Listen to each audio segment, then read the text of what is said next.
That's why you're watching this video. But fear not, today I'm going to show you how you can replace it. Now I'll be performing this procedure on this iPhone 5s, but this procedure should be very similar, if not exactly the same, for all iPhone 5s. And I'm going to be using this replacement screen that I got off eBay for about $45, including shipping, which also included these tools you need for the replacement procedure.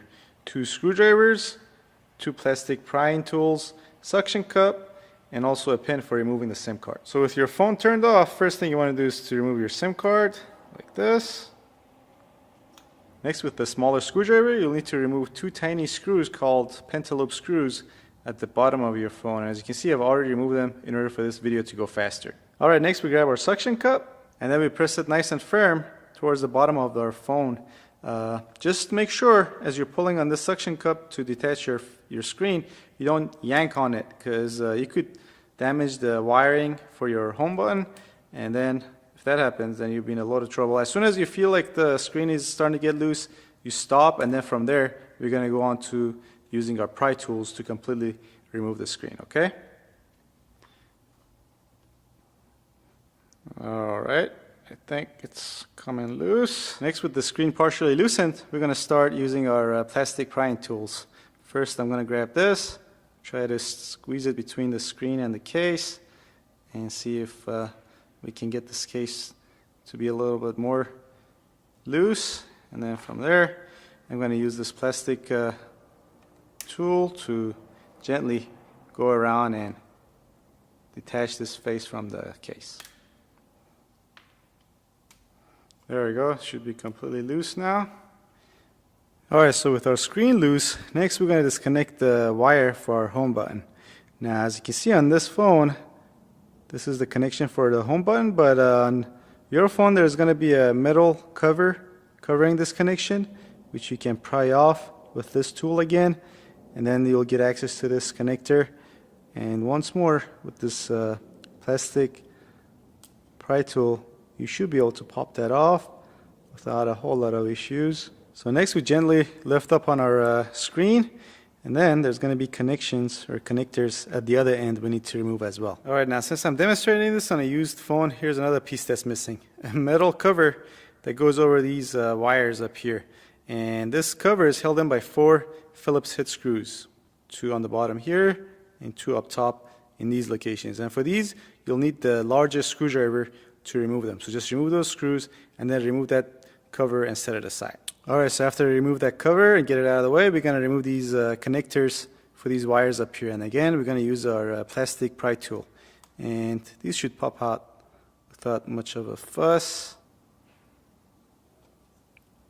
There should be 3 of these guys. There you go, that last one came out real quick. And now we can just set this aside. Alright, so here's a look at our old and new screens. And basically what we have to do now is to move over whatever we have on the old one to the new one that's missing on the new one. So first we're going to start with our home button. Alright, so first screw we'll need to remove is this screw that's holding in the wire for our home button. And for this, you use the bigger screwdriver once again. And once that's out of the way, you'll see 2 screws that you'll need to remove next, and after that you should be able to remove your home button. Just be careful you don't lose these screws. Okay, we get to remove this metal cover, and next we just push out on our button and slightly to the side, and there it is. And what I like to do is just as soon as I remove something from the old piece, just to install it on the new piece, so that way I know exactly where each screw goes, so less chance of a mix-up. Alright, so back up top, next we're going to remove these 2 screws and remove this cover. So there's one, and here's the second one.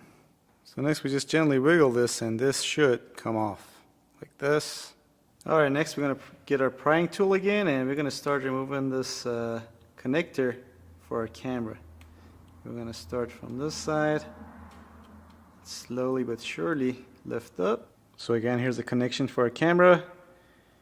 It snaps into place here, and here's our camera itself. Alrighty, next we're going to remove this back plating. This is held in place by a bunch of Phillips head screws, one up here, and then there's a bunch more around the circumference. But again, this is a used one. I'm just demonstrating this for you guys, so it's missing these screws. But I'll go ahead and remove this one and then remove the back plating. There we go. Alright, so here's where we are right now. This is our old piece. We've removed everything we need to remove from this. So we can just toss this aside. Next, we're just going to put this back plating back on here, put the screws on. Next, we're going to put the camera back on. It's important to make sure this piece goes into this hole here and clicks into place. Same goes for this piece, for the wiring harness and everything else. And here's the wiring harness. Alright, next we'll put our speaker back on. It's important when you put this back on is to put this side in first, because it needs to kind of snap into place in the back here, and then the other side. And it'll also take some moving around to make sure you get the camera centered. Don't be afraid to turn this around and look into this hole here. Make sure the camera is exactly where it's supposed to be before you put this back on and put the screws on, okay? By the way, these screws are different sizes. The longer one goes up here and the shorter one goes on the bottom. Alright, so we're almost done. All we have to do is to reattach these 3 connectors back into 3 spots on the motherboard. And again, put that cover back on here. Ours is missing. But the way you reattach these connectors is you just start off with this one, which is this guy. You make sure it clicks or snaps into place. Don't press on it too hard if you can't get it in. Just start moving it around little by little until it clicks into place like that. And then you go on to the next one. So once we get these 3 in and the cover back on, we just put this back down. And next it's time to reattach this connector for our home button. And again, this goes right here. Alright, next all we have to do is to snap the screen into place. Go gently, start from up top, and it really shouldn't be that hard. There we go. Next we put our SIM card back in. Alright, so all we have to do next is to turn on our phone and make sure our touch screen is working properly. And it looks like it is. Sweet. That was awesome. Alright, so that was something different, but I'm sure some people out there will find it useful considering how popular these iPhones are and how often the screen on them cracks and breaks. So yeah, with that said, hope you enjoyed this video. If you did, please give it a thumbs up. Subscribe if you want to see more like it, but also check out these other related videos. I'll put a link to them on this side of the screen so you can click on them. There'll also be links in the description box down below. Alright, thanks for watching. I'll see you next time.